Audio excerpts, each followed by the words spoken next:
Welcome to the Think and Grow Rich series on the Courage to Be podcast with Tanya Vasallo. Before we get into this episode, I want to share with you that I'm on a mission to close the gender gap in the podcasting world so that more and more women's voices are heard. If you feel that this is something you value too, then please rate, review, and share the podcast.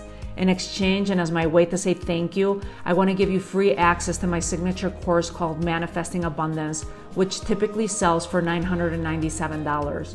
All you have to do to gain access is leave me a review on Apple Podcasts, take a snapshot of it, and send it to help.thecouragetobe@gmail.com, and we'll get you set up with access to the course. Welcome back to The Courage to Be, where we have powerful conversations to transform your life and your business. We are continuing our series based off of the book of Think and Grow Rich with Napoleon Hill. And today we have John Carr with us. Welcome, John. Thank you very much, Tanya. I am so excited to have this conversation with you, John, because you mentioned that you've been attributed that you are the last living person that had met Napoleon Hill. And so I really want to go back in this story. When did you meet Napoleon Hill? But even further back, when was the first time that you got exposed to the book Think and Grow Rich? Well, I have to go back to when I was a senior in high school. Just before I graduated, I was enrolling in the University of Nebraska. And somebody somehow gave me a record by Earl Nightingale titled The Strangest Secret. And for some reason, at a very young age, I grew up in a very humble family. I loved my parents. I had two little sisters. I respected my dad very much, but we didn't have much money. So at a very young age, I wanted to become financially independent so I could help my mother, my father, and my two little sisters. So when I got that record, and Tanya, I listened to the record, and Earl Nightingale had a great voice, had a famous radio program out of Chicago. And on that record, he quoted Albert Schweitzer. And I will never forget that quote. It changed my whole life. And this is even before I met Napoleon Hill and read Think and Grow Rich, actually. But Albert Schweitzer said, "You become what you think about." And that just struck me so much. As a 17-year-old, you wouldn't think that would mean that much. But I was seeking so desperately and with such passion and such desire to become financially independent at such a young age. I put that on 3x5 cards. I thought about it all the time. I thought, if I can become what I think about, I'm going to think about becoming financially independent already, a millionaire, retiring, like Earl Nightingale had a goal to retire at 35 with an income of $50,000 a year for the rest of his life. So I set my goal, and one of the principles that Napoleon Hill taught me personally was setting goals. So I set my goal. I wanted to retire at 35 like Earl Nightingale did. And I wanted to have an income of $100,000 a year for the rest of my life. Well, not to brag, but just to share the truth, I was financially independent at the time I was 24. I was a millionaire at 27. And I did retire finally at the age of 34. And I had met Napoleon Hill in between my 24 and 27-year-old age group. And fortunately, he was available. And Think and Grow Rich changed my life. I like the title of your program, Courage. Have courage. Take courage. Well, it's more courageous to be successful. And I want to share with the people that are going to listen to this. Believe me and trust me, it takes more courage to not succeed than it does to succeed, because I had made up my mind. There was no option because of my mother and my father, my two little sisters, and eventually my dear wife. I had to succeed because they all depended on me. And I felt responsible for delivering. And then when I read Think and Grow Rich, and I learned the principles, and then I was fortunate enough to meet Napoleon Hill personally. I mean, it just totally changed my life. And I'll share some stories with you if you want about my experiences at Napoleon Hill. But my wife and I were the top distributors for this company. And we lived in Chicago at the time, and that's how I met Earl Nightingale personally. When I moved to Chicago, I never dreamed I'd meet Earl Nightingale personally, but I eventually did. And Napoleon Hill was writing a book about the company I was a top salesperson for, and he wanted the company to fly me to California. He wanted to meet me and my wife because if he was going to include me in his book, he wanted to meet the people he was going to put in the book, and he wanted to make sure that we were for real, I guess. Anyway, they flew us to California, and I was able to meet Napoleon Hill. Now, you mentioned earlier that I was and probably the last person alive to have met Napoleon Hill. I really can't take credit for that. I was informed when they filmed the Napoleon Hill movie and they put me in his film. They informed me, I asked them, why would you want me in Napoleon Hill's movie? I'm nobody compared to Napoleon Hill. And they said, well, as far as our research has shown us, you're the only remaining living live human on the planet that actually met Napoleon Hill, broke bread with Napoleon Hill, had personal meetings with Napoleon Hill. So we wanted to get your ideas, what you had with him. And I mean, it was just marvelous. So, I could go on and on about this, but I know you've got some other questions you might want to ask me. Oh, we'll Am I keep talking going. too loud? No, you're talking perfectly, John. Thank you for this. So I want to go back to you being a 17-year-old, young man, so determined to become financially free and so clear on your goal. What was the plan you put together? I mean, because that is not, I look at 17-year-olds, and I have nieces and nephews. My daughter's not that age yet, but I even think of myself as a 17-year-old. Would I have been so determined? And I don't think many of the youth have such clear idea as to having that definiteness of purpose, or that goal. I know that you wanted to help your family, and support your siblings and help out, with your parents too and contribute. But what kind of plan that you put together, as you're like, okay, I want to become financially free. And then you said you achieved that at 24 and you became a millionaire at 27. Like, how does one reach that? Well, it kind of goes back even before I was 17. I grew up in a Christian family. Fortunately, my parents took me to church. My dad really wasn't a religious person, but his sister talked him into taking me and my two sisters to church because she thought that would be a good upbringing for us. So when I got God in my heart, God was my first mentor, by the way. And because of my study in the Bible and so forth, I felt responsible. Somehow I got a feeling inside me, even before I was 17, that I had a responsibility to take care of my parents and my wife and my sisters. And I think for those young people that are listening, it's never too young to start, because personally, I picked somebody in my life that I could use as my incentive. I love to play golf. I was in sports. I was on the first team of everything in high school and college: football, basketball, track, golf, tennis. So I was very busy and so forth and very active, but I never lost sight of the fact that to be successful, I had to surround myself with successful people. So when God being my first mentor, and then when Napoleon Hill became my mentor, and Earl Nightingale, and then Napoleon Hill introduced me to Norman Vincent Peale, and he became one of my mentors. And I grew up in Omaha, Nebraska, and guess who became one of my early mentors? Warren Buffett, one of the most famous investors in the world. He helped guide me into certain investments. Now, granted, I didn't have a lot of money at the time, but guess what? I found out that the highest paid profession. Now, I went to college to be a doctor, and I finished pre-medicine, and my parents wanted me to be a doctor, but working my way through college, I became a salesperson, and I was the most successful salesperson in the entire company I worked for in the United States. So it generated a tremendous income for me. And Warren Buffett guided many of my early investments because he was a guru. I mean, he was famous for that. And that's why I became financially independent at the time of 24. But when I was 17 and became a salesperson and started making a lot of money, I was able to make investments that Warren Buffett referred me to. And within 7 years, I'd accumulated enough to become, my wife and I, to become financially independent for the rest of our lives. Well, I grew up in a little farm town in northwest Missouri. So I'm just a little farm kid. So I wasn't that money oriented. I wasn't greedy. I wanted to give. I wanted to share. And God gave me a heart of giving in the very beginning. In fact, in 1974, I set up my first foundation. I called it the Charitable Giving Foundation. I even have giving in the name of my foundation because in the Bible, in Acts 20:35, it says it's more blessed to give than to receive. So I think, Tanya, I got that feeling of helping other people.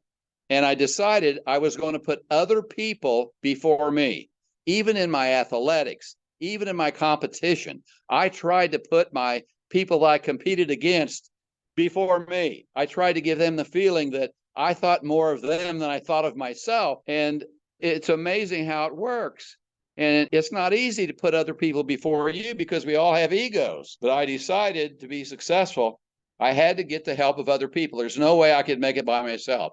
And I never will forget when I started doing Napoleon Hill success seminars all across the country. And I never will forget once in New York, I'm doing a seminar, my first one actually, I think in New York. And the introducer introduced me as a self-made millionaire. And I said, I hate to interrupt the interviewer, and I apologize, but I said, I have to correct the interviewer.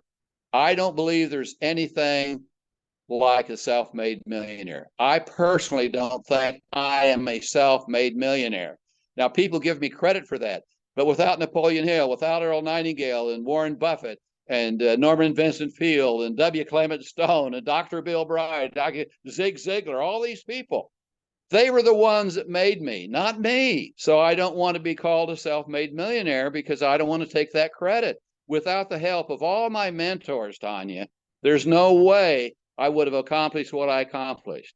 And then when I met Napoleon Hill, of course, and I'd read Think and Grow Rich by that time, I started utilizing all his principles for success. You know, this is going to be an interesting situation. It just popped in my mind. Napoleon Hill and I had a lot of meetings just privately, he and I. He met with me and my wife a lot of times, but one time he asked me, he said, John, could you and I just have a meeting with just you and me?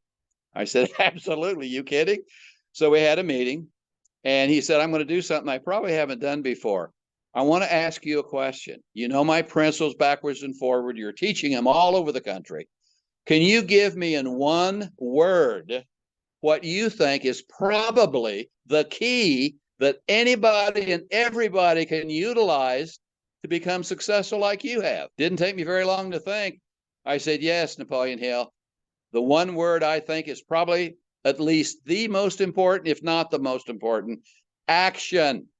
ACTION. Guess what? I'm wearing a Nike sweatshirt, and I love the motto. Guess what Nike's motto is? Just do it. And Napoleon Hill loved my one word action. He said, John, that's the one word that probably holds people back. People procrastinate. They put it off. They say, oh, I'm not good enough. I don't have enough knowledge yet. I'm not ready yet. And you just went forceful ahead, even with all my inferiorities, even with my inferiority complex. Because keep in mind, growing up in a poor home, I didn't have the clothes. And I went to one of the top high schools in all the United States, Central High School in Omaha, Nebraska, one of the top 25 academic high schools in the entire United States. But fortunately, I was on the sports teams and the first teams. And so I was popular enough, but yet I dressed lousy until I was able to become a salesperson and make enough money. In fact, the home we lived in, my mom, my dad, my two sisters, and me, 5 of us, we had 1 bathroom, 2 bedrooms, and there wasn't a bedroom for me. So guess where I slept? Up in the attic. And the attic in our home, I couldn't even stand up in the attic. I didn't even have a closet for my clothes, but I didn't need a closet anyway, because all I did was hang my clothes on a hanger over the door that went up to the attic where I slept at night. So anyway, I'm not trying to let you know, but I think it's good for people to know that I came from such humble beginnings. And I was just an ordinary guy. Zig Ziglar introduced me to a lot of my seminars. He always introduced me. He said, I got to introduce you to an ordinary farm kid, but who did some extraordinary things. So again, I'm just ordinary like you listeners are listening to me. But because of Napoleon Hill and his principles, and by the way, I asked Napoleon Hill, I said, I'm going to do these seminars for you and give your book away. And I didn't charge any fee for this. I paid for the hotel rooms. And in New York, in fact, I think we had 500 or 600 or 700 people at that seminar that I did. And to make a long story short, it just made sense. I asked Napoleon Hill, now I know you've got 13 principles for success. Would you object if I combined some of your principles and brought it down to 7?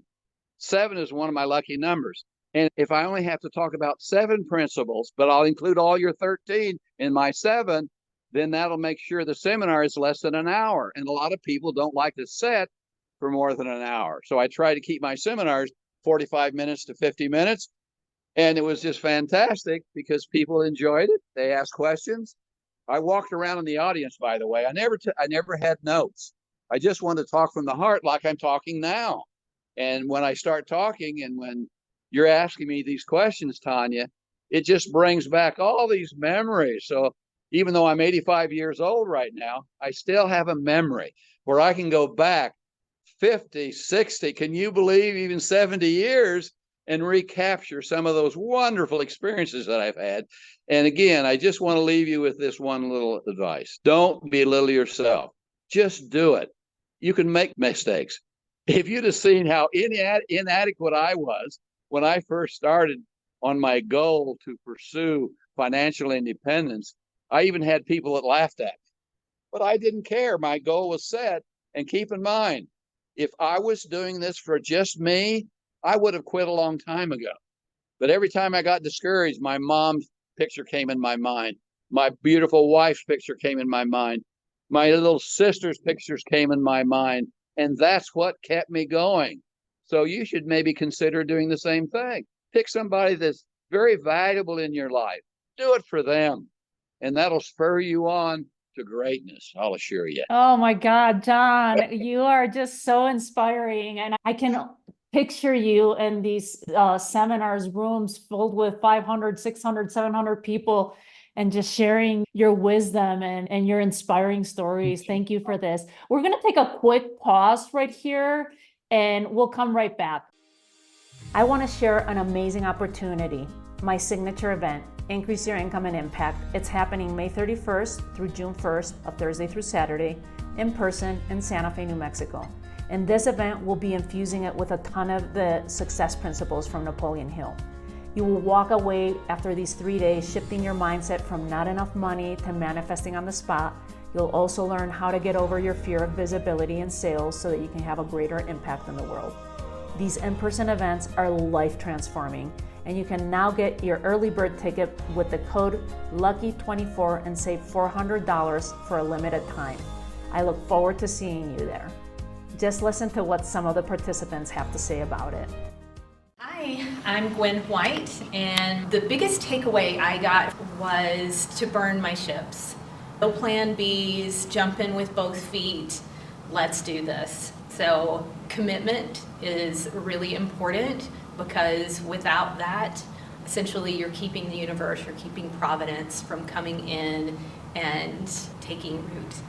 I would say for anyone who's considering the event, do it. Don't think about it. I think, again, it has to do with giving yourself the space and time to learn, to grow, and to figure out your next move. It's incredibly invaluable for giving yourself that time.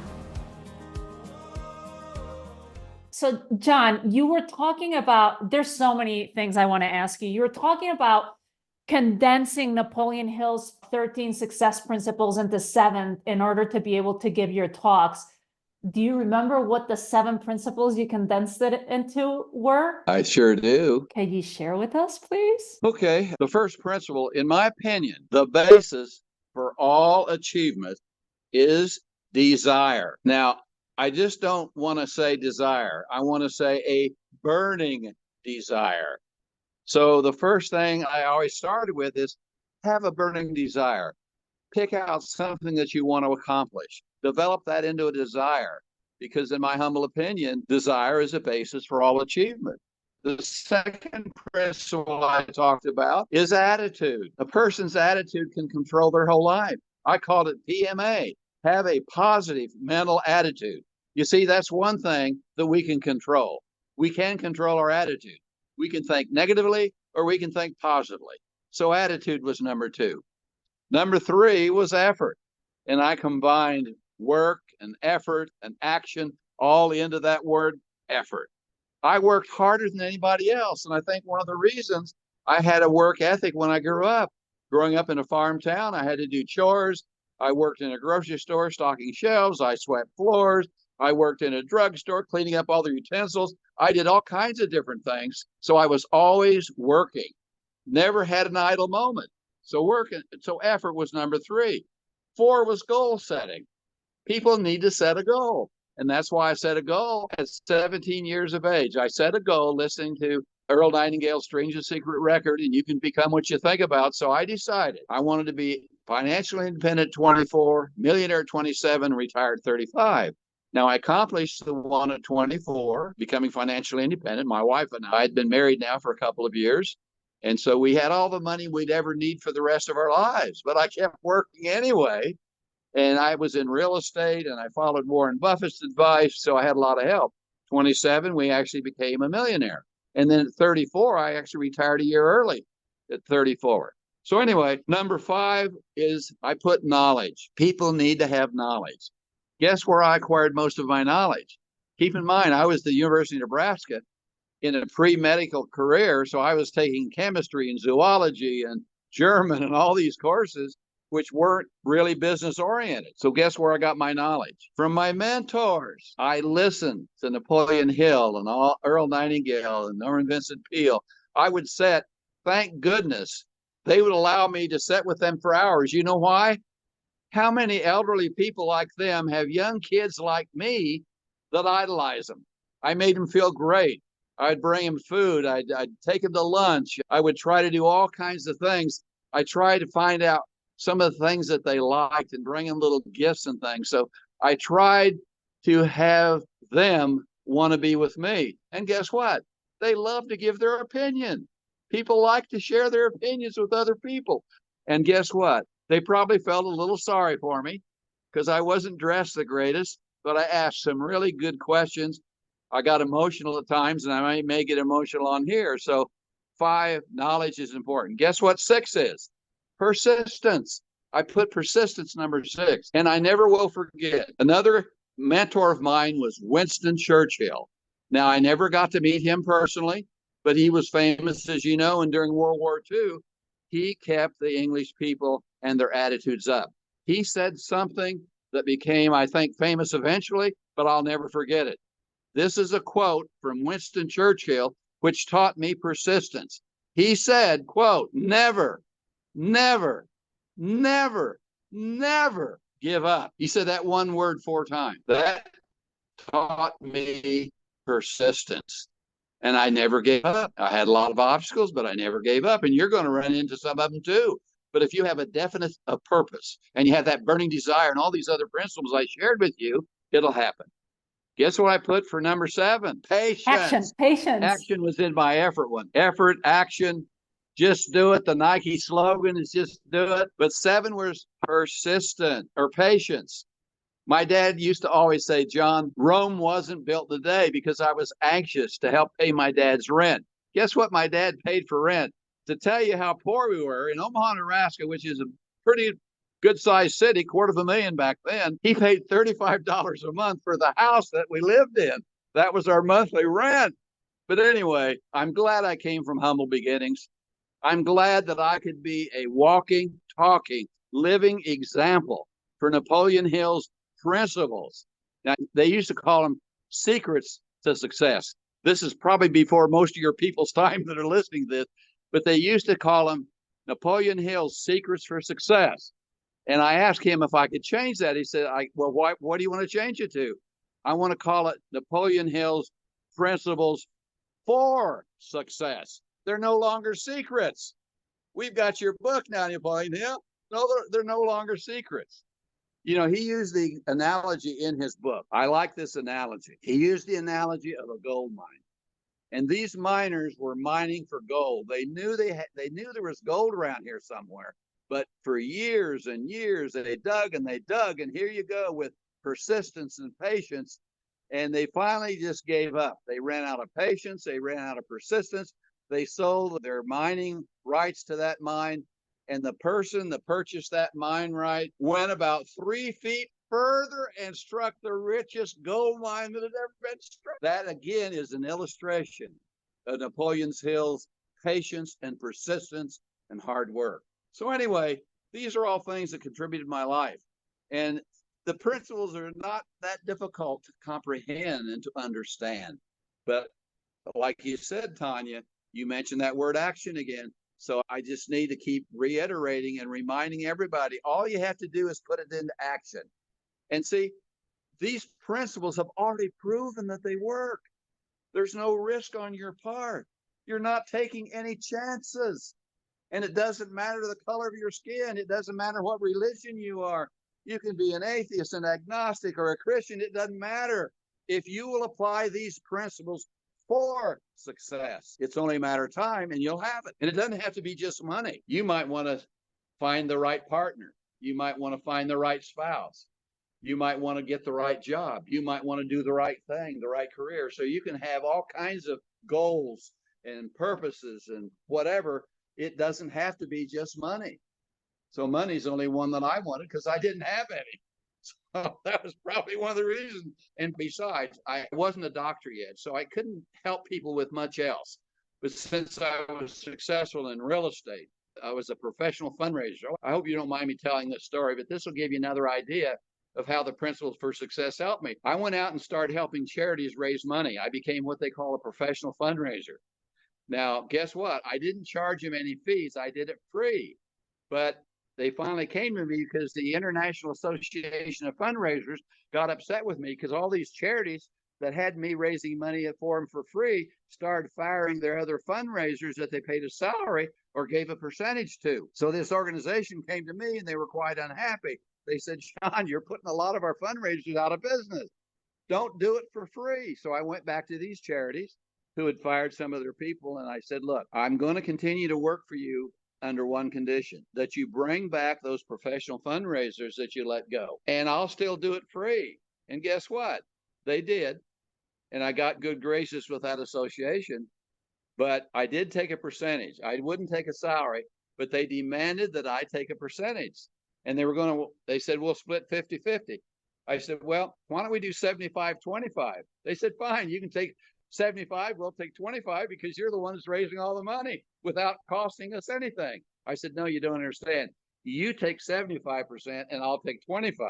Well, guess what? The charities claimed that I raised more money than all the other fundraisers they had combined. And when I raised like 10, 15, or $20 million, you can figure what 25% of that is. So even though I didn't need this money, that just added more money. And guess what I did with it? With the Charitable Giving Foundation, I gave all this money away. Donna Sue and I took no salary. We took no percentage or anything.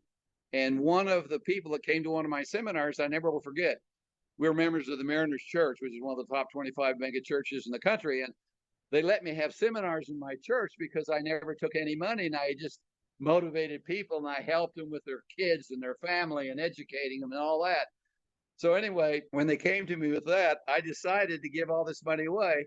And somebody came to my seminar and right in front of over 100 people, they said, John, I think you're a fraud. You and your wife can't give all this money away. What do you live on? You're still in your early 30s and everything. How can you do this? And he happened to be an international fundraising expert. Well, anyway, he left. I was a little embarrassed. He checked me out. He went to Wikipedia and he investigated me. When he found out that Donna Sue and I were honest, we were doing exactly what we said, Wikipedia gave me the best endorsement you'll ever want to get from anybody. And I didn't even know it. And I didn't even ask for it. But anyway, he came back to one of my seminars about 2 or 3 months later. And he said, hey, John, I want to apologize. And I would like to apologize. You have more people here now than the seminar I attended. So evidently your seminars are growing.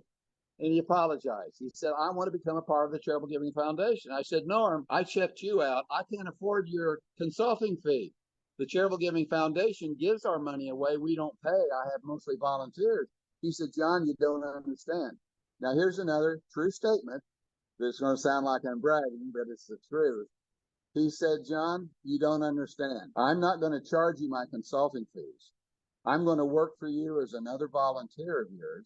And here's why. Quote, I think that you have developed probably the finest concept on how to market goods and services on our planet. Because I went to Walmart, I went to Macy's, I went to JCPenney's back then, I went to all the major retailers in the world and I asked them, if I can send you customers from the different charities that I'm helping, would you pay a referral fee back to my foundation? And then I'm going to redonate those fees you pay me in your name back to those charities. So you're going to get all this credibility. And they all said the same thing, Tanya. It all depends on how much we have to pay you for you sending us all these donors and people that you're supporting. I said, what if it didn't cost you anything? They said, well, that'd be a no-brainer. How could that work? I said, well, don't you have a budget for marketing? I noticed you advertise on radio, TV, newspapers, and magazines, even direct mail back then. Keep in mind, back then we didn't have computers and cell phones and all that stuff. They said, yeah. In other words, we don't have to pay you anymore for the customers you're sending us and the customers we're paying for now to get through our marketing advertising program. I said, absolutely. They said, no brainer. So that's how I was able to bring all these major merchants, and I would refer them, and they gave us codes. So when people went in there, they gave them CGF was our code. So everybody that went in that purchased the product, and I had doctors, I had dealerships when they bought cars, I had real estate firms. I didn't limit it to product. I wanted to be able to have every single thing that a person purchased to be able to generate a referral fee that I could give away and give back. And guess what? This was another concept that Wikipedia liked, because as a professional fundraiser, I had to have 5Ks, banquets, dinners. I had to deal with people that had money. Now with this concept that I developed, people are already shopping, even people that are struggling to get through school, families that are raising families, even people on welfare, even animals and birds and fish. They all have to eat and consume. So I used every different product and service that the consumers spent money on. So nobody had to lay out any money. People didn't have to sit down and write out a check. They didn't have to dig in their purse or their pocket to make a donation to a charity. And guess what? A lot of poor people would like to support their church or their favorite charity. But if they don't have any money and not enough, they can't do it. Through my concept, just their normal shopping where they have to buy to survive, that also generated revenue. And Wikipedia, actually, I didn't want this up there, but in July of 2009, I worked for a law firm also part-time, and I did seminars at this law firm, and they were keeping track of all the money that our foundation gave away. And they came to me in July of 2009 and said, John, we weren't going to tell you this until the end of the year, but we just found out you got some bad news. This July 2009, your wife was diagnosed with Alzheimer's, and this was bad news that you got. So we're going to give you some good news earlier than we planned to. Our records indicate that you and Donna Sue, through your foundation, have helped generate over $1 billion to charitable causes. And you and her don't even take any of that money. And so that was in July of 2009. We're now in 2024. What's that, 15 years, you know? And so the foundation now has generated multiple billions. Now, I don't let them use billions, and I said I didn't like it on the Wikipedia site. It's not on there now, by the way. But most people would never dream that a little farm kid, and my wife is a little farm girl from Arkansas. So nobody would believe that two little farm kids would ever be able to generate $1 billion, and more importantly, not take any of that money themselves. So that's why, and that kept me going. And then I was a caregiver for my wife from 1969.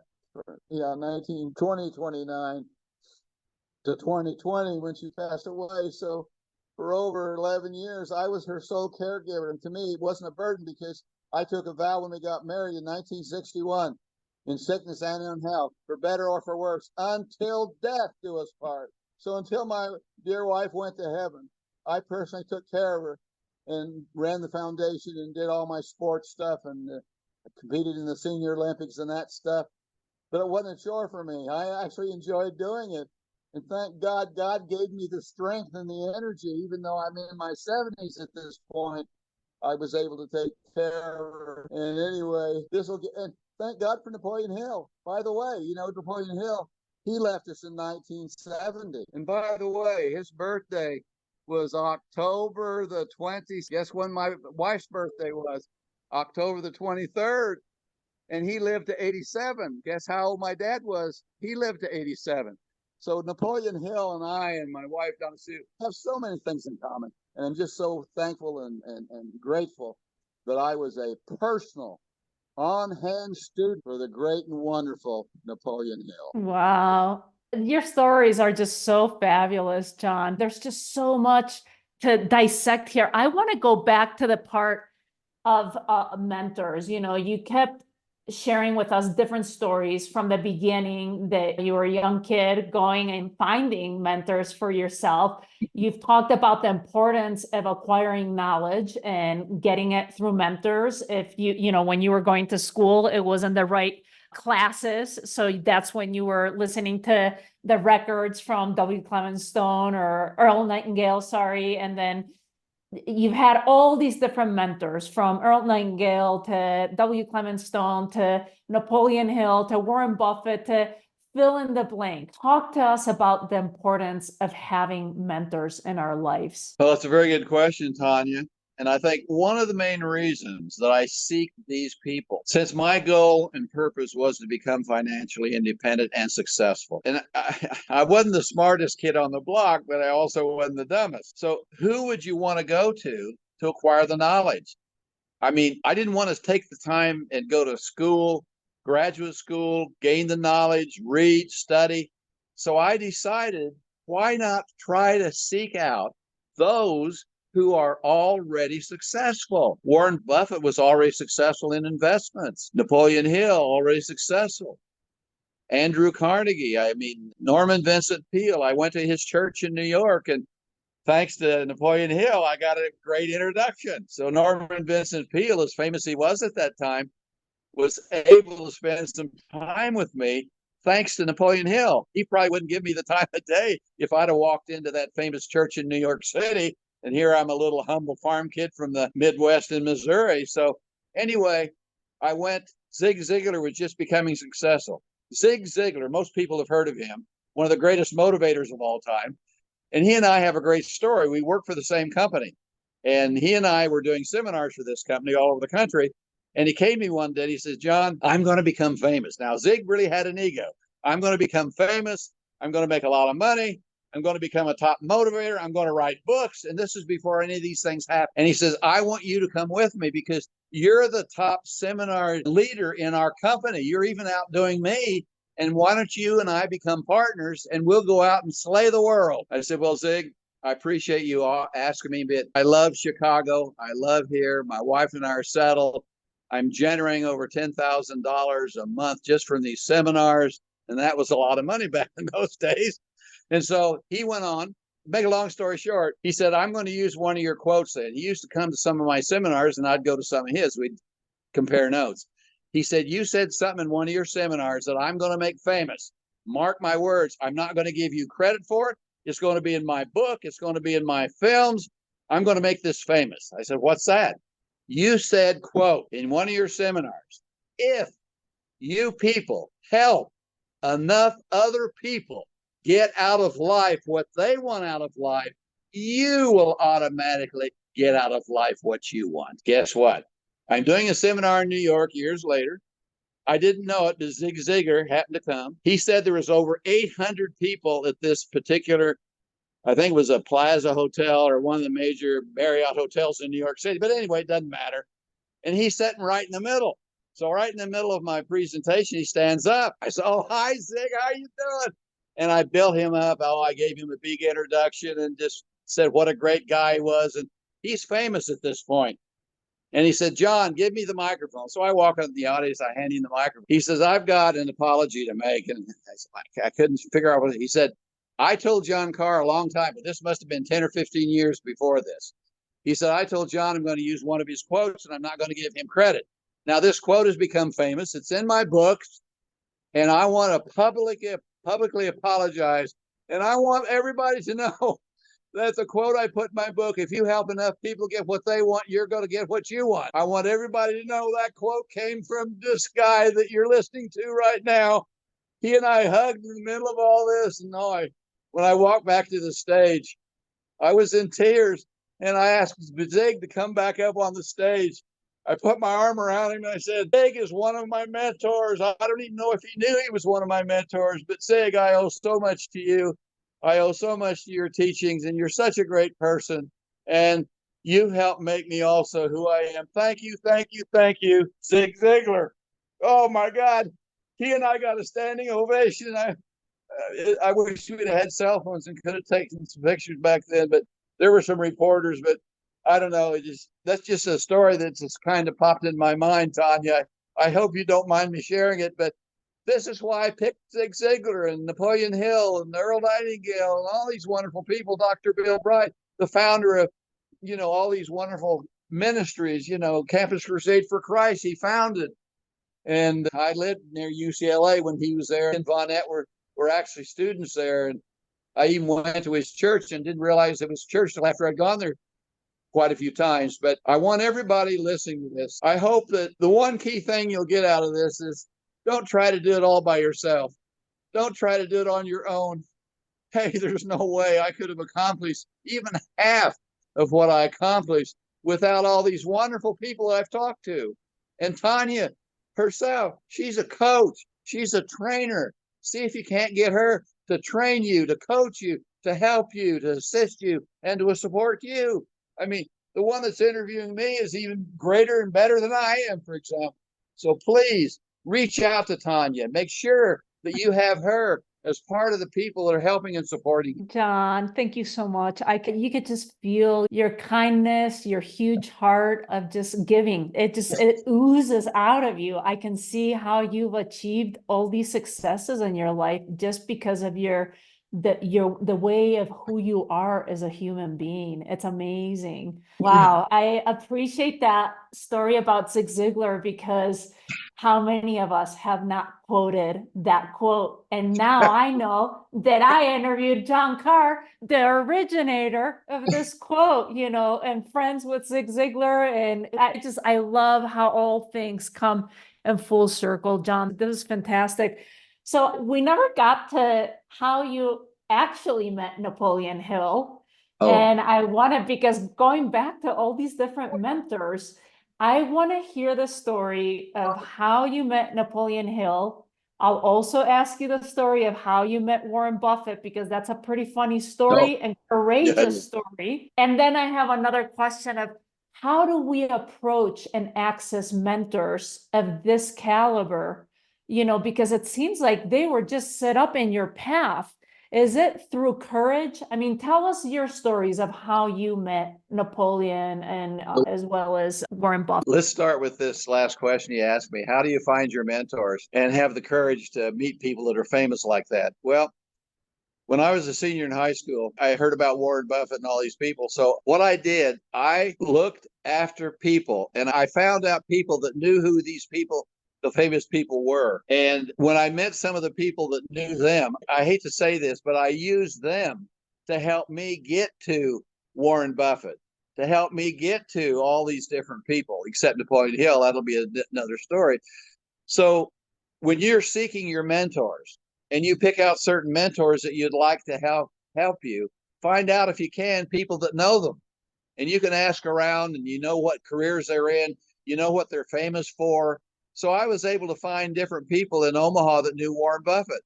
I was able to find in Chicago people that knew Earl Nightingale. I was an inquisitive young guy.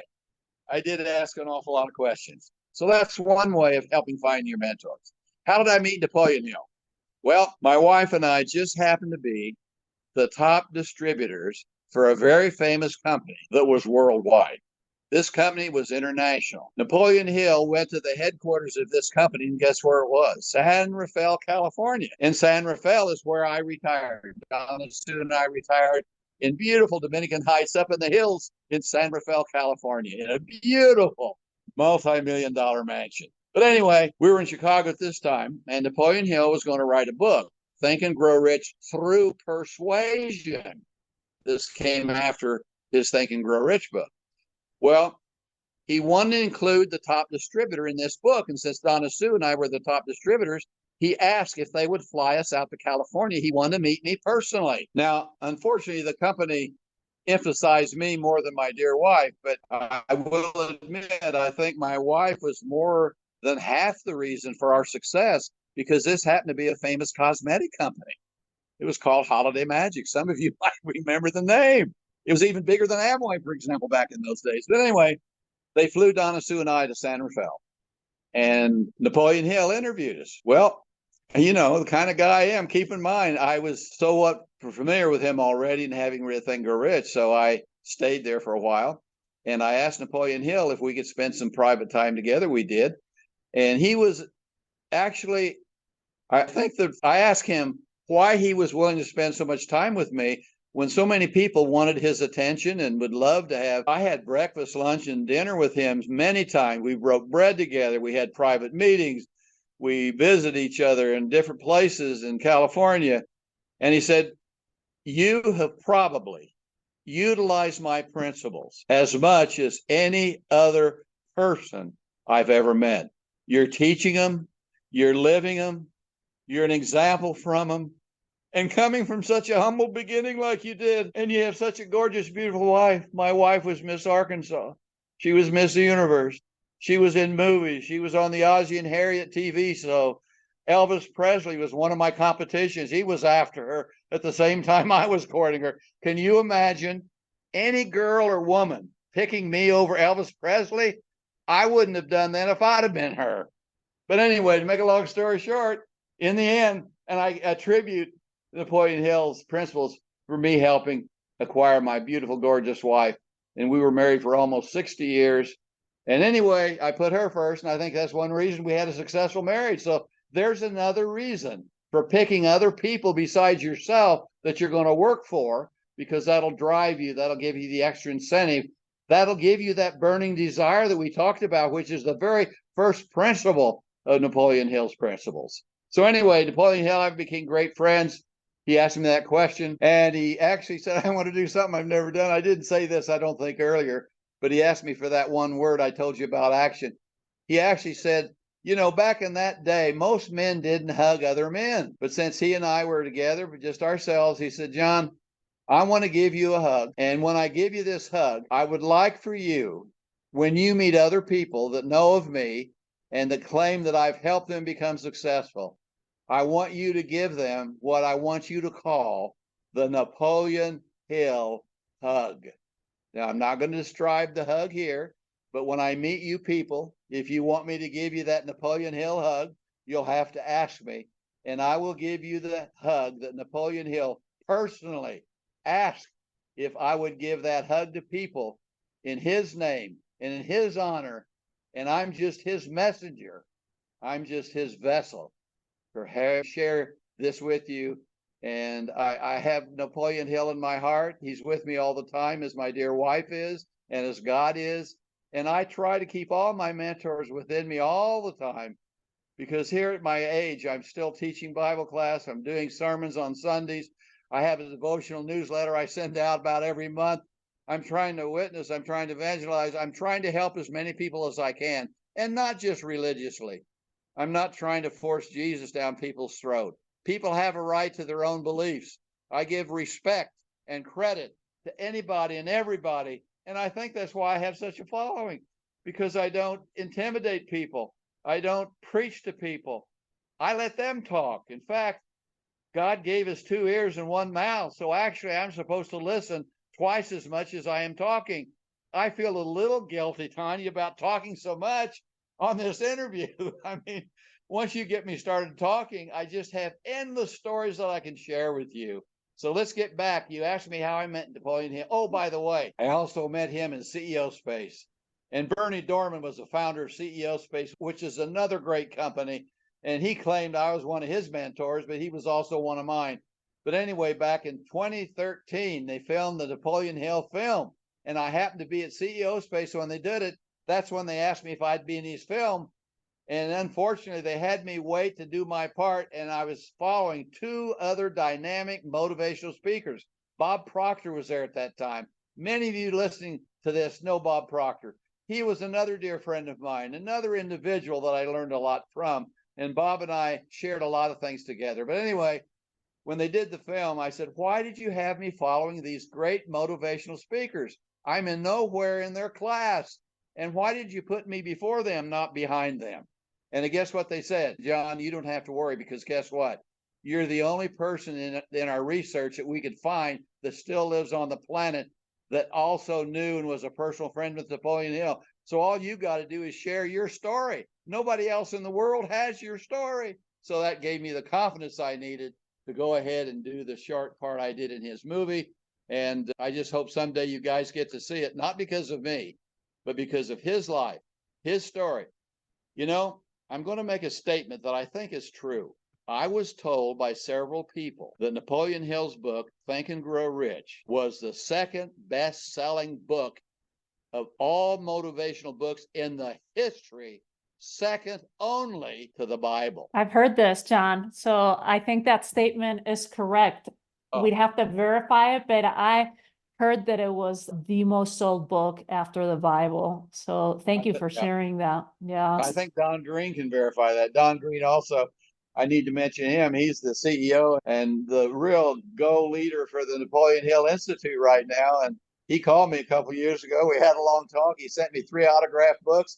He sent me a little money clip that he helps this woman that makes those. He said, this is probably the most famous money clip in all the world. He sent that to me from a little woman that makes those money clips for him. And so Don Green is another one that is a tremendous individual, and thank God he's carrying on Napoleon Hill and the history of Napoleon Hill far better and far more than I am, by the way. So thank you, Don Green. It's mutual, John. I think both of you, we actually, for anyone that's listening, Don, we've had his episode, I believe 57. If you want to listen to that episode on the podcast, you are just so inspiring with all your stories, John, and just in your teachings, you know, and how we can improve ourselves, setting our goals, going for it, being givers. One last story that I would love for you to share is how you met Warren Buffett, you know, because that is such an act of courage. And it seems like everything that you've been doing throughout your life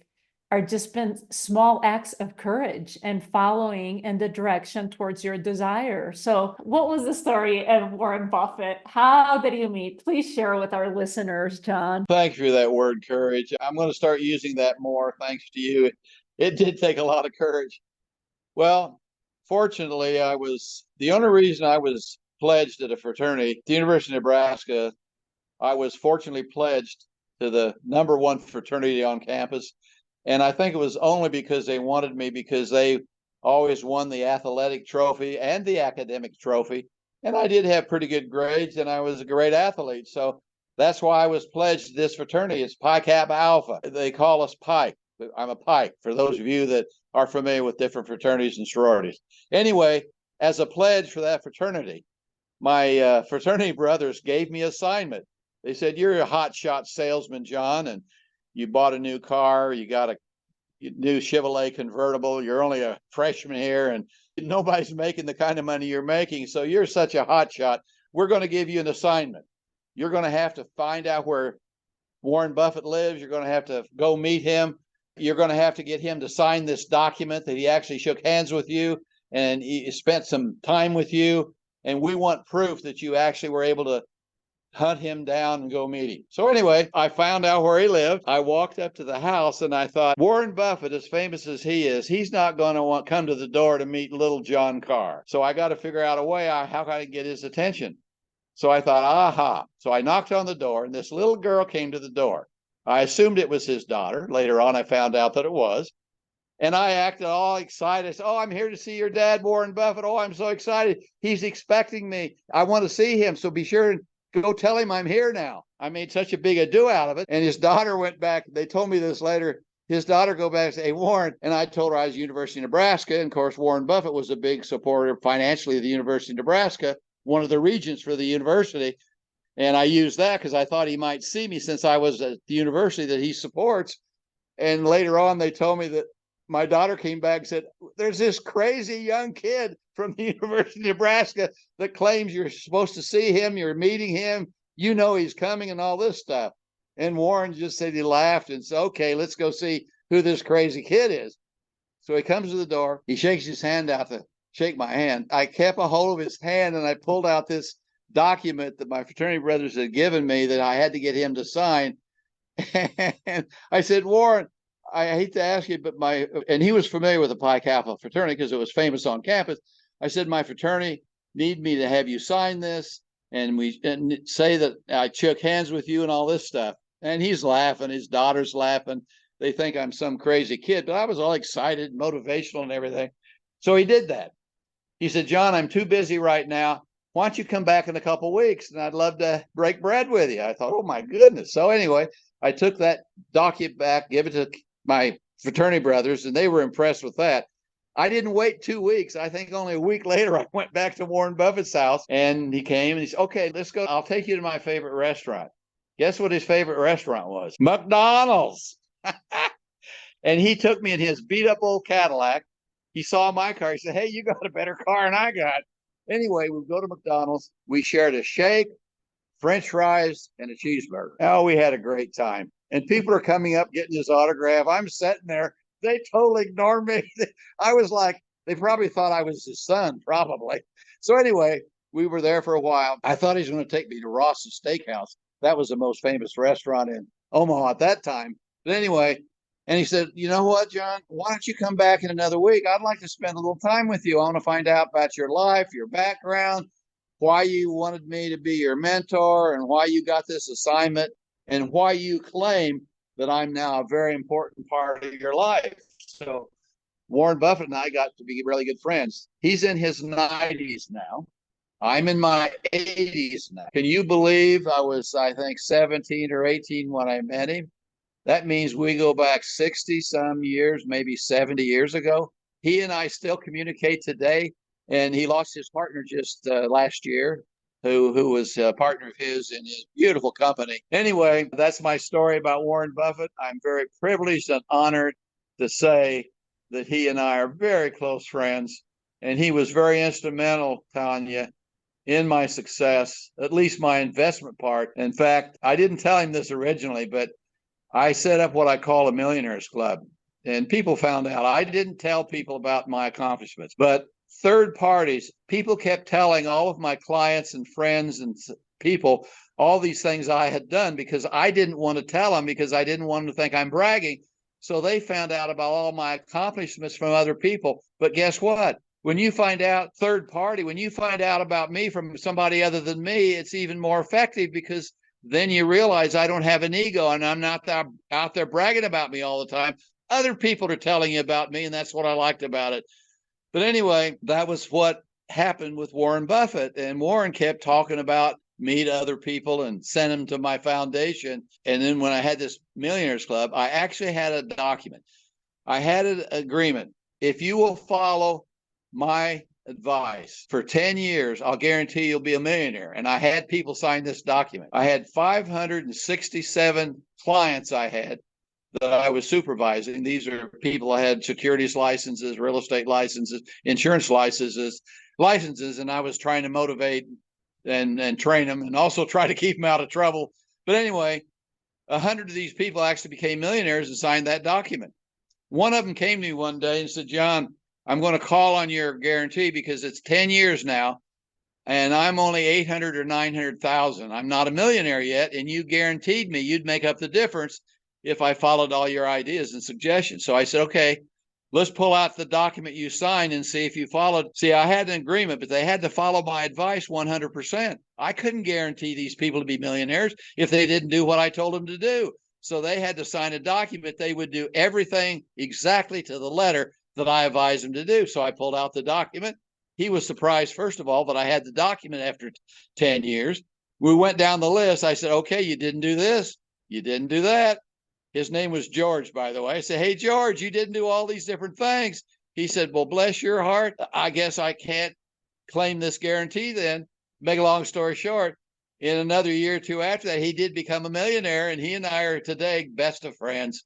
And poor George and I will always be friends because he followed my advice. And you know what, ladies and gentlemen, as I'm talking about all these people I've helped, you know what? They've actually helped me, I think, far more than I've helped them. And I think right now, Tanya's helping me, just allowing me to get all this off my chest. Just allow me to share all these things that have happened to me. And all I'm doing is sharing true life stories and the facts behind them. And I've tried not to embellish. I've tried not to exaggerate. I'm trying to just share them, just actually how they've all helped happen. And I just thank you, Tanya, for even listening to me. And I appreciate you very much. Thank you. Thank you, everybody. John, my gratitude, I mean, my heart is just filled with gratitude because it's the legacy that you're leaving behind too. You're claiming that all these people that have helped you, your mentors, Napoleon Hill, Earl Nightingale, Warren Buffett, I mean, Norman Vincent Peale, like we haven't even gotten to all of them, but all the people that have had an impact in your life, you're having an impact on the rest of us. Anyone that's just listening to this, John, and it'll live on forever because the podcast will be living on forever. So it's the millions of people that you don't even know yet that aren't even born that will be listening to this. So thank you so much for sharing your stories. John, this is great. I'm curious, where can people find you? Do you have a website or are you on social media? I know you have the foundation, maybe we can give out the foundation website so that people can get either in touch with you or learn more about your legacy and what you're putting together. Okay. I don't solicit or promote, but since you've asked, I'll be more than happy to give it. And people are welcome. In fact, they're even welcome to come visit me. I live at they claim it's probably the premier independent senior living community in all of America. We don't have assisted living. We don't have memory care. People here have to be 50 and over, and they have to be independent, be able to take care of themselves. So anybody that wants to come to Santa Rosa, California, everybody knows where Soltis is. We're up on top of a beautiful hill and great scenes. Anyway, here's my website. And fortunately, Tanya mentioned I do have a living legacy. It took them 10 years to convince me. They wanted to do the story of my life. And I felt that I don't know if my life is that extraordinary, but I guess enough people thought it was. So after 10 years, they finally convinced me, and I said, I'll let you do and film my life story under one condition. And they asked what that was. And I said that you don't build up John Carr personally so much, because people don't care John Carr. They don't care about a little farm boy from Northwest Missouri coming out of nowhere doing all these great, wonderful, extraordinary things. Just talk about the accomplishments. Don't talk about who did them. I don't want this to be a braggadocious living legacy. I'd like it just to inspire and encourage others and try to give them the impression that they can do even more than I've done. But anyway, my website is the word the, T as in Tom, H as in Henry, E as in effort, and then 3 letters, C as in Charlie, G as in giving, F as in foundation, .org. So it's thecgf.org. And when you go on there, the first thing you'll see is the Wikipedia thing they put up on their website after they investigated the foundation and found out that we do what we claim we did, and we have generated hundreds of millions of dollars for charitable organizations all over the world. Now, when you scroll down a little bit, you'll see real estate first. Real estate is one of the areas I generate a lot of donations to charities from. I happen to be in real estate most of my life. And with my real estate license, actually, if I buy and sell real estate, I get paid a commission. I give all my commission away. So when people do their real estate through my real estate division of the foundation, I'm able then to give that back to them, and then they can utilize that whatever they want, or they can give it to their favorite charities and whatever they want to use it for. And on that, I told the person that did my living legacy, he's a producer and director, all he does is celebrities. I said, I don't know why you want to do me, because I'm not a celebrity. He said, well, there's enough people that think you are. I want to do your living legacy, and I'm going to make it my masterpiece, whether you want it or not. It's taken us 10 years to convince you to do this. He came up here, drove all the way from Los Angeles with his film team and filmed it right here at Solstice on location. But I said, Bob, people aren't going to want to watch a 3 or 4 hour documentary. He's making it into a documentary. and a movie, and then he's going to produce a book with it. And I asked him if he could keep the book to no more than maybe 100 pages, so he can just talk about the accomplishments and don't have to talk about me, so we can keep the book down to where it isn't so many pages. People nowadays don't want to read 300, 400, 500-page books. But anyway, he come up and did this. And I said, why don't we do my living legacy in chapters? Since people don't want to watch long, drawn-out videos of somebody they don't even know, why don't we just do chapters? He said, well, how do you mean? I said, well, do a chapter on my childhood, label that. This is John's childhood, and that's no more than 10 or 15 minutes long. Then do a chapter on my family, 10 or 15 minutes. Do a chapter on my faith, 10 or 15 minutes. Do a chapter on my dear wife, 10 or 15 minutes. Do a chapter on my athletic accomplishments. And I set some records in the Senior Olympics. In my 70s, I set a record for the high hurdles when I was 72 years old. And last year, I competed in the pentathlon, which is part of the Senior Olympics. You have to be 50 and over. Here I'm 85, the oldest one in the entire competition, and I won gold medals in all 5 of the pentathlon events. And since that's a little unusual to win gold in all 5 events, they gave me a 6th gold medal, and they called it the pentathlon gold medal. So anyway, these are accomplishments. And if people just want to listen to my athletic accomplishment, now, here's what we found. The producer director of my living legacy keeps track of all this. He said, John, would you believe most everybody starts with your childhood video? They want to find out what your childhood was like. And once they view that, because that must excite them somehow, then they start viewing all the other videos. So I guess it's good that they start with your childhood video. And I didn't use any notes, no teleprompter. And he spent, oh my goodness, he was up here for a week. And here he's a lot younger than I am. And I'm standing this whole time in front of the camera. He's sitting down, getting up, and he had to have all kinds of breaks. And he said he couldn't believe how I can remember things back 50, 60, even 70 years ago. Now, I'm not telling you this to brag. I'm just telling you this because everything that people view in my living legacy chapters, it's true, it's factual, no exaggerations, no embellishments. And all I wanted this living legacy to be is not about me.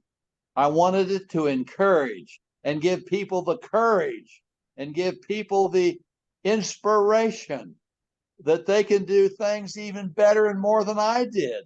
So that's why I allowed them to film my living legacy. And if you go in there and view these videos at your leisure, you can do it over a period of a month or two's time. And Bob said, John, I have to tell you this. He said, people just love the videos. They just couldn't get over how a person at your age could have your stamina and to be able to do this while I'm filming you and all this. And he said, well, I said, it's not me, Bob. You know who gave me the strength and energy. And my number one mentor was God and is God. So that's why I was able to do all this. That's why I'm able to still do what I'm doing at 85. So anyway, I hope that's not too much, Tanya. I hope that's not too much of a speech to have people find me and find out about me and email me, call me. I'm available.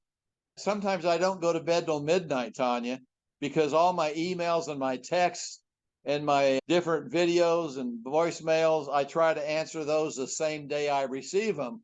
And that's why I'm up sometimes till midnight in doing that. Wow. Thank you so much, John, for this information. And we'll also have it in the show notes for anyone that's looking. You can always find all our goodies, all of our guest information in our show notes. You'll find the website there. You'll find the foundation website. We'll find anything that you're looking for. Just go to the description of the podcast and the show notes. Thank you so much, John. And as we wrap up, I like to ask you, I asked my guests, what is one act of courage that people can live by? I mean, what's a principle or something people can do to live a life with more courage? You don't have to be religious to accept this. We all were created in God's image. You all have within you the courage. You have within you the ability, if you will just apply it. You've got all these famous people that have gone before us, that have proven all these principles. You know that they work. All you have to do is put them into action. And I really believe that it takes more courage to accept failure than it does to become successful, because 1,000-mile journey starts with one step, so to speak. Just start. I took little dinky steps to begin with, and I had failures, but I had a few successes, but I dwelt on my little successes. I forgot my failures. Hey, the most successful people, I've had far more failures, I bet, than I've even had successes. But who dwells on their failures? Only those that are failing. Don't do that. Also, I haven't mentioned this, but you need to have a better self-image of yourself. Everybody seems to feel they couldn't do it, or I'm inferior. Like, I had a handicap. I came from a little farm town in northwest Missouri. Nobody had ever been there, probably ever heard of. But I had to overcome all of that. I had to create. And sometimes you have to force yourself to think better of yourself, that you're as good as anybody else. I looked around me. I had 2 arms. I had 2 legs. I had a mouth. I had ears. I had eyes. All I had to do is use them. Everybody's got them. Just think of the examples. I start feeling sorry for myself. And I have a swimming workout I go to 2 times a week. And I'm swimming with all these young people. I'm by far the oldest person there. This is a very intense workout. And guess what? Doctors are referring them to this big swimming pool at the college I go to. They even have a lift that has to lift people from their wheelchair down into the water and lift them back up in their wheelchair. And when I start complaining about my few aches and pains, and I look around me and see even these handicapped, disabled people are successful. It's amazing. Anyway, I don't want to go on too long, Tanya, but I just hope I've shared enough and helped you gain enough courage that you can use your courage and take advantage of it while you can. Remember, we're here for a very short, brief time, and try to make the best of it. And a lot of people are watching you. A lot of people are depending on you that you may not even realize. So anyway, I hope I've been of help to you. God bless you all. And thank you so much, Tanya, for even having me. Thank you so much, John. Thanks for your time, your wisdom, your wonderful stories. Mwah! Thank you so much, John. Bye-bye for now. Hi there. I have something really cool for you. I want to give you free access to my signature course called Manifesting Abundance, which typically sells for $997. You can check out all the details in the show notes, and all you have to do to gain access is leave me a review on Apple Podcasts, take a snapshot of it, and send it to help.thecouragetobe@gmail.com, and we'll get you set up with access to the course.